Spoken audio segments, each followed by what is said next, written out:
Hello, y'all. Welcome to a Christmas-themed edition of our Saints pregame live chat brought to you by NOLA.com. My name is Jeff Nowak, NOLA.com's digital sports producer, and we are here to talk about Saints Vikings on Christmas Day, a rare Friday night football game, or Friday afternoon football game, I should say. I've got my handy Christmas sports jacket that my girlfriend's mother gave me quite a long time ago, and it seemed appropriate for the day that we have here. A game that probably shouldn't have as much weight as it does going into Week 16, just based on how the Saints started this season, winning 9 games in a row. But here we are, Week 16. The Saints have missed 2 consecutive opportunities to clinch the NFC South. All they needed was a win or a Bucs loss, and they would have got it. But here we are again. They need to win. The odds are still great for the Saints to clinch their 4th consecutive NFC South title, but you really want to get it done today. You do not want to go into Week 17 having to beat the Panthers just to secure that NFC South title, and that's even beyond anything to do with the 1 seed, as we've all talked about. But we're going to get into more topics a little bit. Make sure you throw your comments in the chat. Make sure you throw any questions, any points, any things you want to talk about in there, and we'll get to them in the later stages of this live chat. But get them in there, and I'll go through them in a bit. Again, I appreciate everyone that's watching. My name is Jeff Nowak, NOLA.com's digital sports producer. You can follow me on Twitter at Jeff_Nowak. You can see my name there in the bottom left. Put an underscore in between there, and you can find me on Twitter. But obviously, if you're looking for any Saints coverage, I have our homepage up to my left, NOLA.com. Check it out. We have live scoreboard, live updates for everything that's going to be happening today. We have inactives, which I'll go through in a minute. And we have a running feed of everything that you could possibly want to know, which I'm going to go through right here, right now. Let's see if I can remember how to get it over there. There it is. Let me close out of that. And so basically what we have here, we have the 6-8 Vikings coming into New Orleans, facing the 10-4 New Orleans Saints. Drew Brees is back again today. Obviously, he came back last week after missing four weeks with 11 cracked ribs, collapsed lung. He had a really, really slow start. I went through a lot of what went into that in the film study this week. Make sure, if you haven't checked it out, go over to our YouTube page and get in on that before kickoff. It's on the longer side, so you might have to bump up the speed and hear me talking like a mouse, but worth it. And what I saw in that game, you obviously saw the Saints go without a first down for the entire first quarter. They went their first 4 drives. They went 3 and out 3 times, and one third down ended with an interception. But what you saw there, and what I think you'll see again today, is the Saints were uncharacteristically aggressive in those games. 3 consecutive third downs. They tried to go over the top to Emmanuel Sanders despite only needing 4, 7, and 10 yards. They went for it all. They went for a deep shot, and it's just not something you're used to seeing from the Saints. But I think what you saw there is this is a team that's very undermanned. They don't have Michael Thomas. They don't have Deontay Harris. They are getting Marquez Callaway back today, so hopefully that allows the Saints to be a little more consistent, especially on third downs and in third and medium situations where you really just want to keep the chains moving and establish an offense and keep your defense on the sidelines and not tiring them out going forward. You're not going to face a guy nearly as dynamic today as you did last week with Kirk Cousins rather than Patrick Mahomes. But, this Vikings offense can still get you. They still have weapons. Justin Jefferson, a rookie, probably the rookie of the year, the offensive rookie of the year, former LSU star, Destrehan native. He'll be in action. You have Dalvin Cook. You have Adam Thielen. The Vikings have more than enough weapons to push you on the offensive side of the ball. So you're going to have to be consistent. You're going to have to execute when you get your opportunities, which is just not something the Saints were able to do early in the game last week, and it really cost them down the stretch. But the defense is always going to be there. The defense is going to be out there again today. You're going to be without a couple key players, though, and I'll go through inactives right now. So obviously, you're without Michael Thomas, Deontay Harris. You're also going to be without Marcus Williams, safety. He got hurt late in the game last week, and he will not be active today. Traquan Smith is on IR. He went in on IR after the ankle injury he suffered. Nick Easton is also out with a concussion.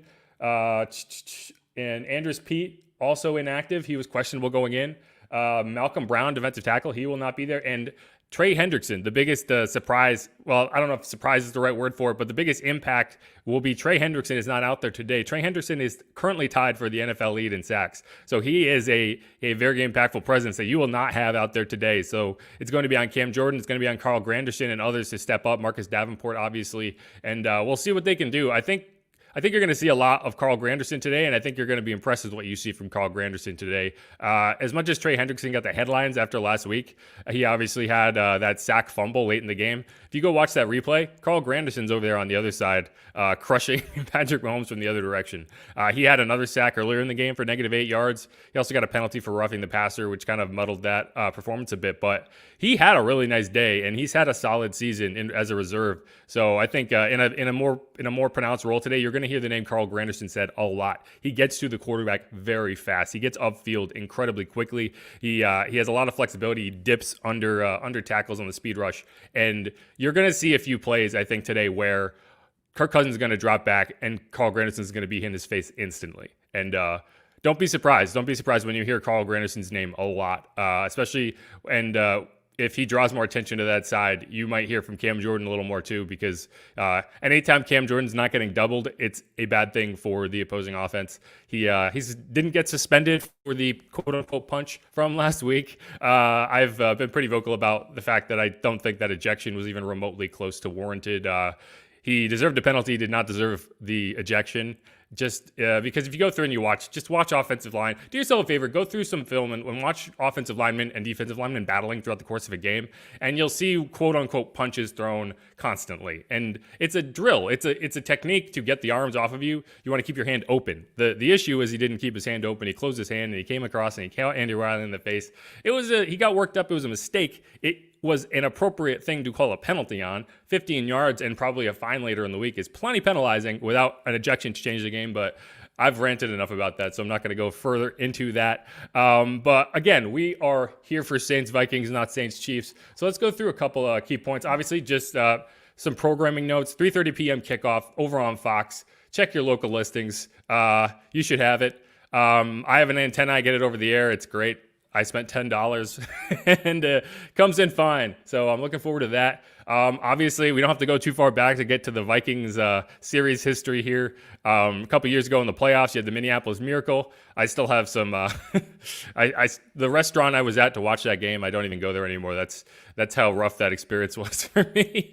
But the last time they met, obviously, playoffs last year, and that was just as demoralizing of a loss, even if it wasn't under the same circumstances, just because of how the season ended. The Saints went 13-3. They were playing on the wild card weekend despite being tied for the best record in the NFC, and it just didn't go well. The Saints got it to overtime, but they had a key fumble late in the game, and that's what allowed the Vikings back into it. And another questionable pass interference non-call with Kyle Rudolph scoring that touchdown in overtime. But here we are today, and these teams are in very different situations. The Vikings lost last week. They really needed a win last week to stay in the race for the wild card. They went into that game against the Bears. Both teams were 6-7. Both teams had a just fair shot at staying in that pole position behind the Cardinals in the 7th seed, and the Vikings took the loss in that matchup. And that's really, I think that's going to take a lot of wind out of their sails going into this one, knowing that they would need a ton of help. They're not eliminated yet, but they need a ton of help to get into that wild card spot. And I think it's very unlikely it happens. They desperately need a win today. So who knows? You might get a desperate Vikings team out there, but I'm not as confident in the Vikings. They're 6-point underdogs in this game, and I think that's a fair number. I think the Saints should put this game away pretty handily. I would put the margin 7-12, somewhere in that range. If I was a betting man, that's what I would take. But let's go into some numbers. So number one is the Saints rank number one league-wide in penalty yards. They have had 936 penalty yards. That's insane. That's remarkable. And for a defense that is as stout as this one is, to get that many penalty yards rolled up is quite impressive.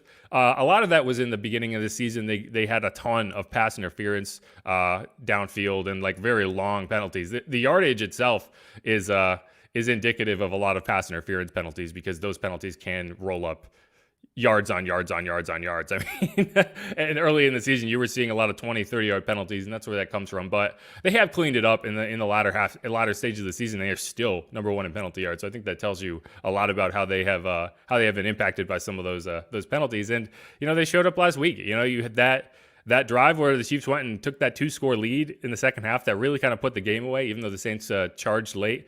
that was driven by penalties. That was driven by that unnecessary roughness penalty that, whatever your opinions are on it, he earned it. Cam Jordan earned it. And they scored on the next play, and those types of penalties, those silly penalties, really, really hurt you. So they need to be better about that, especially undermanned and going against good teams. The issue you're going to have here is as you go forward and you try to just put teams away, you can't just let them back into it. If you remember that Cam Jordan play, it was an unnecessary thing. Even if you don't think it was a merited ejection, that CJ Gardner-Johnson broke up the pass. That was a third down play that should have forced a field goal, and it didn't. And they got a first down. They scored in the next play. And that type of thing to extend a drive, you talk about a guy throwing a shoe. That's the type of penalty that was in that moment. And they just got to be better than that. So number 5, the number of Saints players making the Pro Bowl this year. So you have Teron Armstead, Alvin Kamara, Marshawn Lattimore, Andrews Pete, and Cam Jordan. No Trey Hendrickson, no Demario Davis. So you can, they called it quote unquote interesting. I think that's a fair way to put it. The clip I posted is the one of Trey Hendrickson just eating Eric Fisher alive, former number 1 overall pick Eric Fisher. And so I keep waiting for someone to go ask Eric Fisher if he thinks Trey Hendrickson should have made the Pro Bowl, because I think that he probably would after what happened in that matchup. 50. Minnesota quarterback Kirk Cousins' all-time record as starter is 50-50-2. That's about as even as you can get. That is very symmetrical. The Saints are going to try to put a crooked number on the end of that today. And 114.2, that is the average rushing total of Minnesota running back Dalvin Cook, is number 2 in the NFL. I want to say he's still the yards from scrimmage leader. Alvin Kamara was outpacing him for a while, but he kind of took a dip with Drew Brees going out, and he's fallen off a tad bit. But yeah, I mean, Dalvin Cook really hurt the Saints in the first half of the playoff game, and we're gonna have to see if the Saints can tighten up like they did in the second half of that game early in this game today. After the Week 13 game where the Eagles kind of gashed the Saints in the ground game, they tightened up a good bit against the Chiefs. They held Clyde Edwards-Helaire, even though he got hurt, to under 70 yards, I want to say, and Le'Veon Bell was kept in check mostly. He had that long touchdown run, but otherwise they did a good job on him. So similar guys, similar attacks, and we'll see how they handle that today. We'll get into predictions here, and I'll throw some of your score predictions up there. If you haven't thrown your score predictions in yet, throw them in there. I appreciate y'all watching, so let me know what you think. I'm always curious how confident folks are going into these types of games, and I'll hit you with mine later on once we get through them. Yeah, they're down quite a few, and that's going to be an issue. I don't see any score predictions currently, but make sure you throw them in there if you have them, and I'll pop them up on the screen. First, we'll go through Amy's. I'll make this bigger so you can read it. We have our 2 beat writers and our columnist in here. Amy Just, she has the Saints winning, Saints 31, Vikings 21. She has them getting out by 10. Yeah, I think that's fair. I think you're going to see the Vikings score in this game. When the Saints have allowed points, they've done it. They've typically allowed points early in the game, and I think you're going to probably see a couple drives on the first couple possessions where the Vikings are able to move the ball, and they're going to those scripted plays where the Saints haven't been able to adjust yet to what they're trying to do. You might see them get burned by Justin Jefferson and Adam Thielen a little bit. But yeah, I think the Saints are going to put this away in the second half, in my opinion, but we'll see. Luke has a similar look. 34-24, same general concept there. Rod has it a little more low scoring, slightly tighter game, but still a comfortable Saints win, 24-16. Hey, all 3 of these guys had the Chiefs winning last week, so we'll go with them. I think it's going to be I don't want to say a blowout, but I don't think it's going to be close in the fourth quarter. I think you're going to end up with maybe a 14, 17-point difference, and the Vikings might trim that late. I'm going to go Saints 31, Vikings 20. That's what I'm going to go with. They're going to end up on that weird number because they're going to kick up field goals. Dan Bailey is going to be consistent, and we're going to go from there. But that's what we have here. Obviously, you have the playoff standings here. The Saints really, they got hurt with that loss. It's obviously not a good thing to lose back-to-back games late in the season. But one thing to keep in mind is in terms of going for the 1 seed, it really didn't hurt them as badly as you might think. Dropping a game behind the Packers rather than being in that tie. What it really does is it kind of takes the tension out of the game against the Titans for the Packers. If the Packers lose to the Titans now, it does not do anything for the Saints beyond opening up even more possibilities going into week 17. But because the Saints lost that game, they're still in that same tiebreaker scenario. So if the Packers lose and drop to 10-4 or drop to 11-4, you're probably going to be still behind them with the common opponents tiebreaker, even if they drop into that three-way tie with the Seahawks. But what the Saints will need going forward, and the most likely scenario for the Saints to get the top seed is if the Packers lose to the Bears in week 17. And the reason being, if the Saints win out, the Seahawks win out, and the Packers go to 1-1 the rest of the way, all three teams end at 12-4. The tiebreaker for head-to-head matchups won't apply because none of those teams has played both of the others. So you'll move on to the secondary tiebreaker, which would be NFC record, conference record. The Saints have only lost twice in conference. The Packers have lost twice. The Seahawks have lost 3 times. So the logic would obviously dictate that if the Packers lose to another NFC opponent, then their record will be slightly worse than the Saints. How it would end is the Packers would be 9-3, the Seahawks would be 9-3, and the Saints would be 10-2. So that's it's real in terms of losing back-to-back games here and really being behind the 8 ball, needing help. It's not that crazy of a scenario. All you have to do is root for the Seahawks. They have a big game against the Rams this week and then a winnable game next week.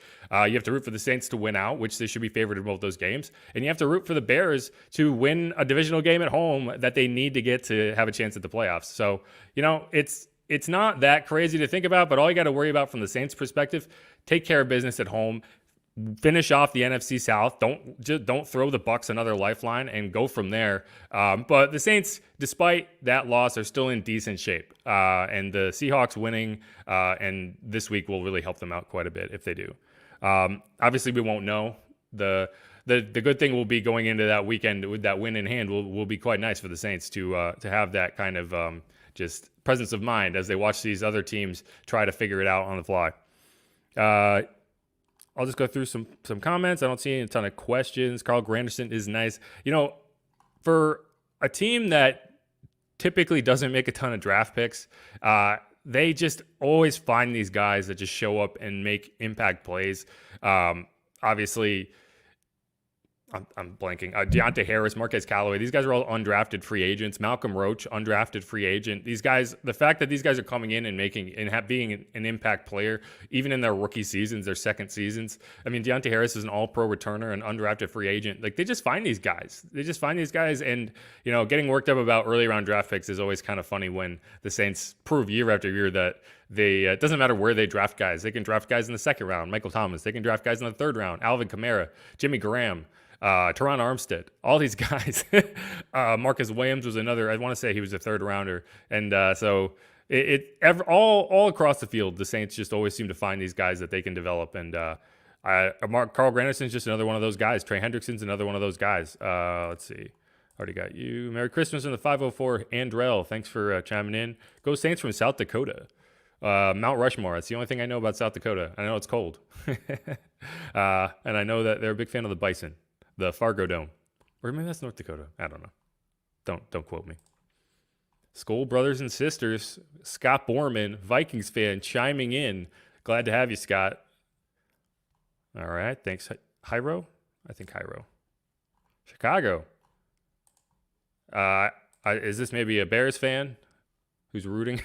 I think that's what this is. I think you have some Bears fans who are rooting for the Saints today, and that makes sense because they just want the Bears to go. They want the Vikings to go away. And a loss today would probably end the Vikings season. I think it would actually mathematically if the Bears win. You gotta scroll down here and get to the live updates feed so you can kind of get some updates as we go through. No fans. I believe there are 3,000 fans in attendance, but it's still no fans from the perspective of actually impacting it. Michael Thomas is not playing. Michael Thomas is on injured reserve. He will be out for the remainder of the regular season. He was put on injured reserve before week 15, and I think and so was Deontay Harris. The reason being is you can, because of coronavirus, the changes to the injured reserve rules, you can come back after 3 weeks, and you have an unlimited number of players you can bring back from injured reserve. So you put him on before week 15. That means weeks 15, 16, and 17, he's unavailable, but he will be available, as will Deontay Harris, for the playoff game, wherever that ends up being for the Saints, if they play on Wild Card Weekend or if they find a way to get that number 1 seed and then you're talking about the divisional round. But one way or another, the idea is he gets 3 weeks to rest up that ankle. The Saints have, wow. Hold on. That came out of nowhere. The Saints have already clinched a playoff bid one way or the other. Even if they lose out, they are guaranteed a wild card spot. So the idea is you just get him healthy, make sure that when you get to the playoffs, you are putting your best foot forward. You are making sure that you present the most healthy version of your roster that you can, and you give it your best shot with your star wide receiver as healthy as he's been all season. Hopefully, you hope you don't see any more setbacks because he's still dealing with that high ankle sprain from week one. His entire season has been impacted by an injury that happened week one, and that's why bringing guys back from an ankle injury is always tough, especially from a high ankle sprain. It's just you bring them back too early and they re-injure it, and all of a sudden it's something that impacts you the entire season. So hopefully, 3 weeks off, he's able to get that ankle where it needs to be and really come into whatever playoff matchup they end up with firing. Merry Saintsmas. Pelicans played this morning. They did not show well. So hopefully the Saints can go across the street and put on a better show. I guess the Pelicans were on the road, so they didn't actually play across the street, but you get the idea. The Saints on national holidays, on federal holidays, have been impressive. They've played on Thanksgiving 2 years in a row, and they've won both of those games. And they here they are on Christmas. So for whatever reason, the NFL does not want Saints fans to celebrate holidays without football in their lives, and this is where we are. As someone who has to work for all of these games, one of these years, I hope that I'll be able to get through the holiday season without a football game. LSU has done me a favor this year. Usually they end up playing on New Year's Eve. I remember last year I was flying out to Atlanta on Christmas Day to go cover I want to say it was the SEC championship, but it could have been the Peach Bowl. I'd have to check. I think it was the Peach Bowl, actually. Either way, that's what you usually end up with LSU. They played on New Year's Eve 2 years in a row. Louisiana sports and December holidays are just intertwined at this point. The Pelicans also play on New Year's Eve, so it doesn't matter what league you are watching. New Orleans sports on federal holidays. Let's see. If we secure the NFC South today, should we play Jameis against the Panthers? If Brees hadn't already missed 4 weeks, I would say yes. But I think you just want to make sure that he is tuned up the way he needs to be as much as possible. I could see them. I don't think he sits week 17. I don't think it's a good idea to try to bring a guy back, especially if they're playing for the 1 seed. If they lose today and they're eliminated from the 1 seed, I don't know, but in that situation, you would have to win week 17 to clinch the division because they don't want to go on the road for a wild card. So, yeah, I think there are very few scenarios where you don't play Drew Brees week 17. But I could see if the Saints get up big in the first half and that result is never in question. That's what happened last year against the Panthers in week 17.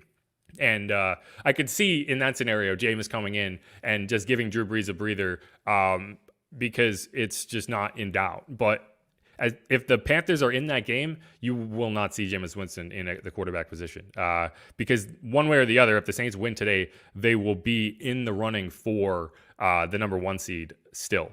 And if you can try to get that bye, you can't bail it. They're not going to rush anybody else back. If Drew Brees is dinged up, they won't. I don't think they'll bend over backwards to get him in the game. But it's not going to be a rest situation. He had plenty of rest. There's no need. There is no reason to feel like Drew Brees needs more rest at this point. He just got 4 weeks off. If anything, he's dying to not get another week off. He doesn't want to be on the sidelines any more than the fans want him on the sidelines. So I'm highly doubtful you see anyone but Drew Brees start that game. As you see, Amy just posted the starting lineup for today. Obviously, you don't have Nick Easton or Andrus Peat. So an interesting move here. They go with James Hurst at left guard. James Hurst is not a guard. He is a tackle. So that's going to be a spot to watch inside Teron Armstead. I would be highly doubtful that they run to that side. I think they're going to try to run behind the right tackle, as they typically would anyway. But Andrus Peat is a good blocker. He's a good pulling guard. He can get out in front of those power runs, those especially with Taysom Hill, along with Michael Burton. I think you're probably going to see a lot more Michael Burton today, knowing that your left guard is undermanned. But that's an interesting thing. That's something to keep an eye on. Let's see. Win or not, this game is different, but the team is the same. Yeah, no, I agree with that. It's going to be interesting to see. This is always going to be an emotional matchup for both teams involved, and the Saints and the Vikings is just a game. It's just turned into one of those rivalries that didn't exist until it was made to exist. Kind of like the Saints and the 49ers when they met in the playoffs a couple times, and it's always going to be interesting. It's always Kirk Cousins is always the guy who can just show up and make you look bad when he's on. And so the Saints are going to have to, if they underestimate the Vikings today, they could get into trouble. All right, we got Jacob Hurd from Tennessee. That's cool. Bianica, Barb. People in Saints will be saying Skull. Scott. What are you doing, Scott? Get out of here, Scott. Just kidding. Glad to have you. He thinks I need more swag. I think that's what's going on here. Okay. Oh, we did get some score predictions. Saints 27, Vikings 24 from I don't know your name. Aaron Goodwin, Saints 27, Vikings 17. Wild Bill thinks the Saints are going to lose. Embarrassingly. Jeez, Wild Bill. Calm down, Wild Bill. Thanks for being here though. I appreciate you. Agreed. Thank you, Jerry. He also thinks it's going to be 35-14 Saints. He does not think that Wild Bill is right. Jerry Poor Jr. thinks that Wild Bill is wildly off base with his predictions. Okay, let's see. Not sure what that means, but thanks for being here.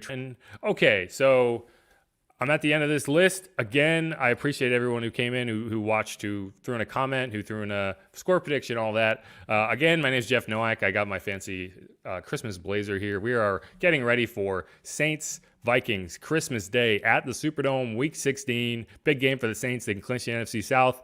Big game for the Vikings. They need to win to stay alive in the playoff race. And obviously, anytime the Saints and Vikings meet, you're going to have replays of the Minneapolis Miracle with Stefon Diggs taking the ball to the house.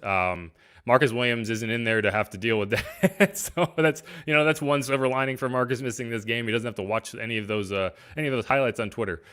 So that's we'll see how it goes today. Again, I think the Saints are going to win this one on the easy side. I think it's going to be close in the first half, and they're going to kind of the defense is going to assert itself in the second half and take control. And again, I think it's going to be in the range of 30 to 20, 31, 21, maybe something in that range. But we'll see. I'm usually wrong, so who knows? But again, my name is Jeff Nowak. Follow me on Twitter. Follow us on Facebook. Follow us on social media, on YouTube, New Orleans Saints and NOLA.com, all that jazz. And if you have any questions, if you want me to cover anything specifically, feel free to hit me up on Twitter. DMs are always open. I love engaging with y'all, and I appreciate anyone who already follows me on Twitter because it's always fun to see y'all on there. But I'll let you go. We got about 25 minutes until kickoff. Again, that's 3:30 p.m. over on Fox. Head over to NOLA.com /sports/Saints for any pregame coverage. If you're looking for inactives, if you're looking for any film study, anything like that, check it out there. I'll let you go. Again,